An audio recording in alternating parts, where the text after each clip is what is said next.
ഞാൻ അവിടെ എൻ്റെ ക്യാബിനിൽ ഞാൻ മാത്രമേ ഉള്ളൂ.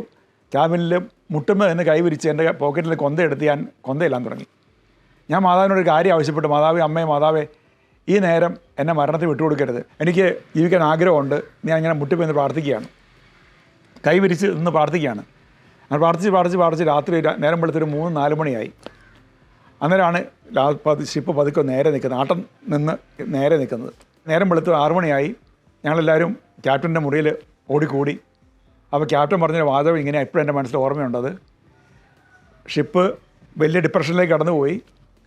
എൻ്റെ കയ്യിൽ അല്പം കൂടി ഡിഗ്രി ചെരിഞ്ഞിരുന്നെങ്കിൽ കപ്പൽ മുങ്ങുമായിരുന്നു. എൻ്റെ നിയന്ത്രണങ്ങളെല്ലാം കയ്യിൽ നിന്ന് വിട്ടുപോയായിരുന്നു.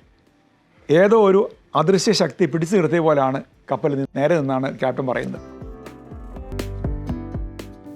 വിശുദ്ധ കുർബാനയുമായി ബന്ധപ്പെട്ട വീഡിയോകൾ നിങ്ങൾക്ക് ലഭിക്കാൻ ഈ ചാനൽ സബ്സ്ക്രൈബ് ചെയ്യുക.